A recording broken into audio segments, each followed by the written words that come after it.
With everything we been through, that shoulda kept us close. I could feel a change, but didn't wanna let you go. You planted seeds of hate and use your tears to help them grow. But for your pain.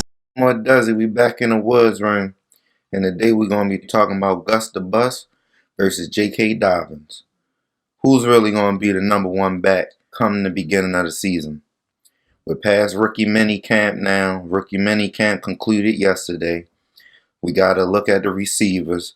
Rashad Bateman is as advertised. That's literally the headline on the Baltimore Sun. He is as advertised. Tyron Wallace was out there making plays too.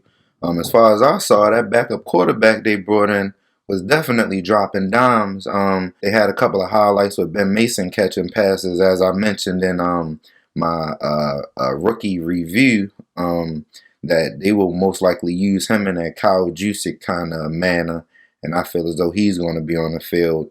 A lot of more of those downs when they feel as though they can actually have the fullback carry the ball or catch it out the backfield. Or I could actually see him and Pat Ricard in the backfield at the same time. Do not discount that. Do not count that out. I can actually see that happening. But back to the main discussion at hand. JK versus Gus the Bus. Now, we have a more sample size of Gus the Bus. With him being with the Ravens for 3 years, we actually got to first see Gus the Bus the first time we seen Lamar Jackson. Without Gus the Bus, I'm not sure if Lamar Jackson would have been able to take off like he did with that read option. Because Gus the Bus came in averaging 5 point something a carry. As far as his stats, for the last 3 seasons with the Ravens, 2018 rookie, 137 carries, 718 yards, 5.2 yards a carry, 2 touchdowns. 2019, 133 carries, 711 yards, 5.3 yards a carry, 2 touchdowns. 2020, last year, 144 carries, 723 yards, 5 yards a carry, and 6 touchdowns to go along with 9 receptions. His 6 touchdowns and 9 receptions is the most in his career. JK last year, as a rookie, ran the ball 134 times, 805 yards, 6 yards a carry, with 9 touchdowns. Now, as far as we see with the yards per carry, JK came in as a rookie and averaged 6 yards a carry. Now, that doesn't happen often. Now, I really believe he can carry the bulk of the offense, but giving Gus close to 200 carries, going to easily carry him over 1,000 yards. The man might see damn near 1,300 yards rushing. Giving JK close, and now that, and everybody, I'm not sure if everybody knows, but Mark Ingram is gone, people. Mark Ingram is not there anymore, so it's literally going to be a JK and Gus the Bus special with a little bit of Justice Hill mixed in wherever he fit in at coming out of the backfield. But I would not be surprised if they pump up JK all off season through the preseason, and then come game 1, Gus Edwards is standing next to Lamar Jackson starting running back. I would not be surprised. Look, I really feel as though Gus Edwards has earned his right to get the bulk of the carries. Even him being the second, the third running back on the roster, he averaged 5 yards a carry.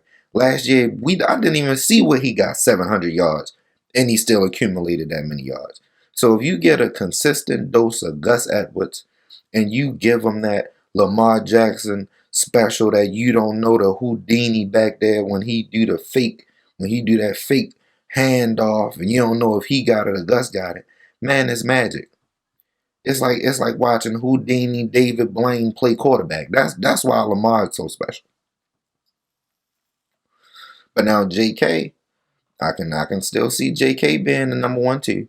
Like I said, JK came in last year and he handled a lot of those downs where I thought they was going to really try to use Mark Ingram, but he damn near canceled Mark Ingram all the way out. They didn't even use Mark Ingram in the playoff game, which was very surprising. But my only issue with JK is catching coming out of the backfield.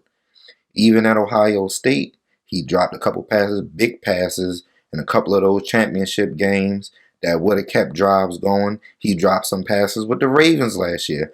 Big passes coming out of the backfield that would have kept drives going. So for him to be that number one back, I need him to be more consistent with his hands. Now, like I say, Gus Edwards, he had 9 receptions, which isn't a lot for a running back, but he's showing improvement each of his years, saying that he can actually be the back carrying the load. So I definitely would love to see that going on this offseason through the preseason. That's a battle nobody is really mentioning, but I feel as though that's one of the most important battles to be going on with the Ravens, along with the wide receiver battle, JK and Gus, because rushing for 3,000 yards in the season doesn't just happen by coincidence. Both of those guys is good. Who's going to get the bulk of the carries? I really believe if they try to do the 50-50 split, I don't think it's going to work that way. I think one of those backs is going to end up taking off, and they're going to have to leave one of them in the game longer than the other one. Now, they may do that, where start Gus this week, then start JK Dobbins the next week, but then that doesn't really let your running backs get into a rhythm. So I think they're going to play the hot potato type of thing, but I really see, if I make my prediction, I really believe at the beginning of the season that Gus the Bus will be the starting running back next to Lamar Jackson, with a heavy dose of JK Dobbins coming behind that. But that's up for debate. Y'all hit me in the comments. Let me know what you think. Be more Dezzy. We out. With everything we've been through, that shoulda kept us close. I could feel a change, but didn't wanna let you go. You plant the seeds of hate and use your tears to help them grow. But for your pain